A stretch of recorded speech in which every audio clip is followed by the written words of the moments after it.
So then you come back and you join the Lakers. Yeah. Yeah, I called Phil up.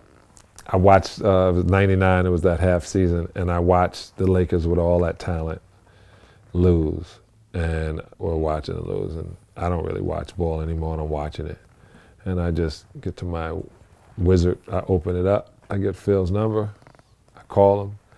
I said, what's up, Phil? Hey, Salley, what's going on with you? I said, I'm watching this Laker thing. You're not going to let this happen, are you? He goes, what do you mean? I said, these guys are too great to not win championships. So when you getting here? And he goes, who'd you talk to? I said, I'm talking to you. And he had just finished negotiating the deal to come. And he goes, I said, well, I live 5 doors from Shaq. You're going to need somebody to train him on that triangle. You know I know the triangle. Yeah. Because you're in shape? Yeah, I stay in shape. Like, that's my job. My job is to stay in shape. Playing basketball was like peeing to me. I can do that with my eyes closed. I may get some on the toilet at night, but I can still do it. And he was like, all right, did you talk to Jerry? And I was like, Jerry West? He's like, yeah, well, call up Jerry, tell him we had a conversation. He's going to want to see you, see if you're in shape, and yeah, come on through and help me. That's how I got on the Lakers. What was at the time that you were there, the synergy between Shaq and Kobe?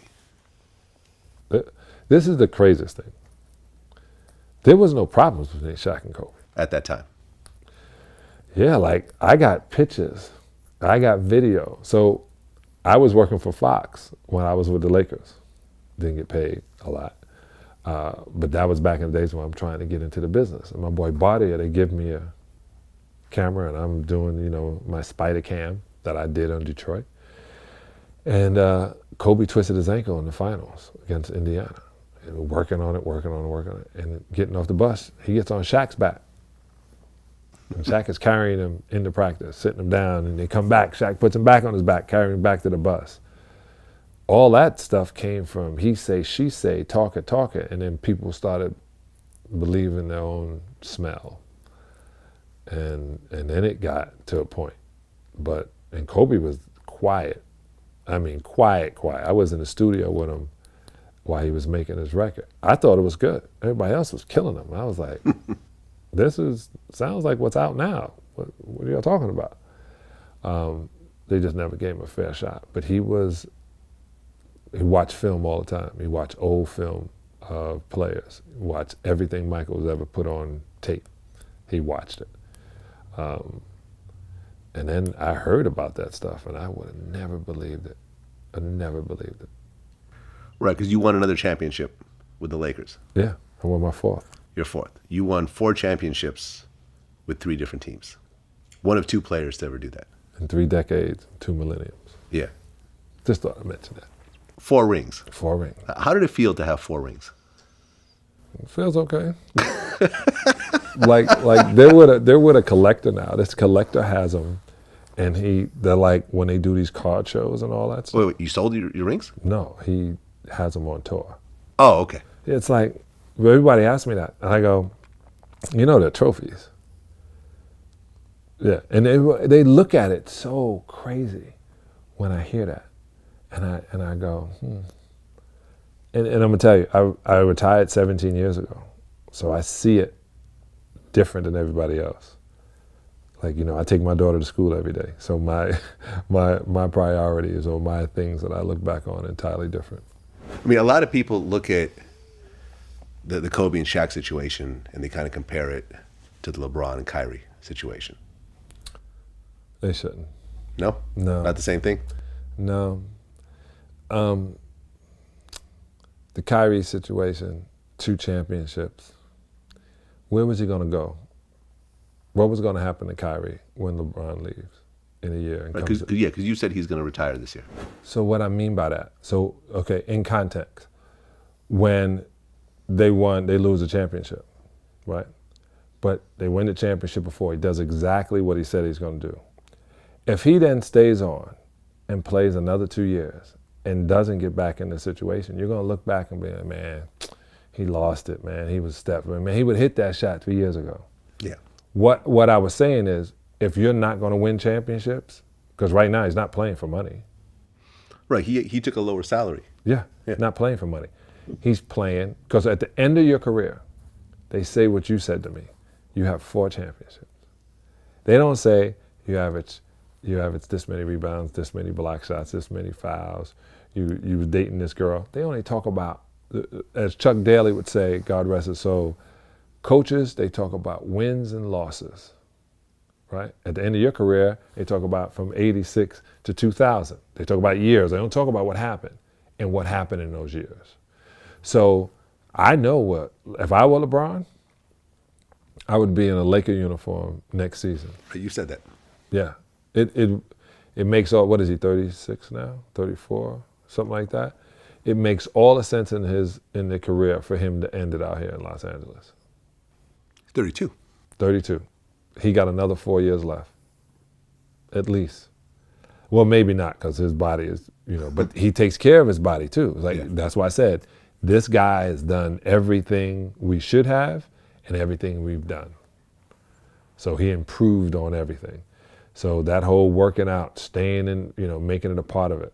Family nights at Chuck E. Cheese. I don't like the cheese part. You should go to a vegan restaurant and stop feeding your kids death. But besides that, the fact that when he's in Cleveland, it's family time. You know what I'm saying? There's none of that.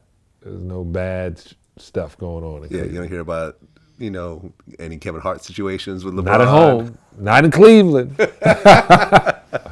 But then having D Wade there, so check out, everyone goes, oh, he got his girlfriend, check out what happened. That's the craziest thing in the world. People say the dumbest things.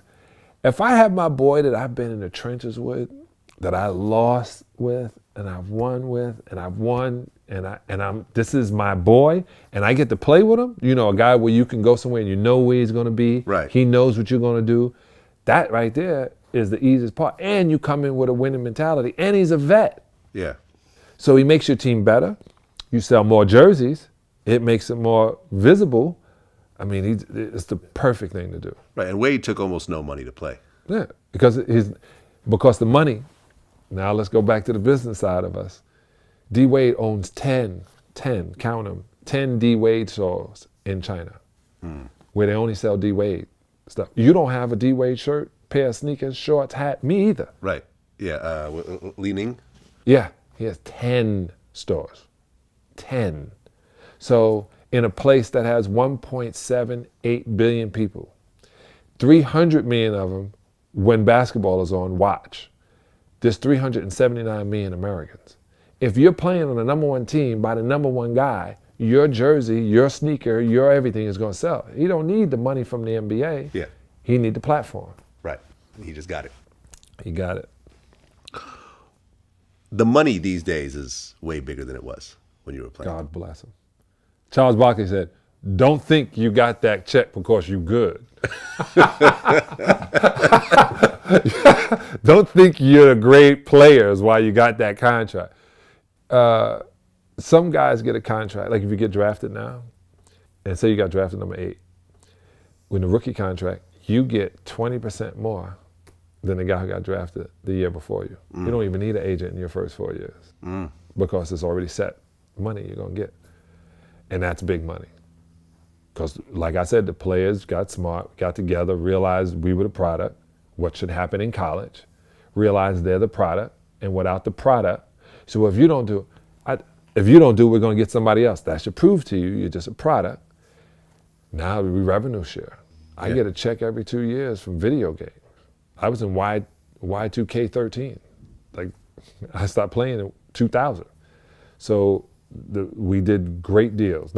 We did really good deals. We could have done better, but we did what we were able to deal with and what we were able to see. Our vision was different. We were able to see into the future. So yeah, that money now it's great.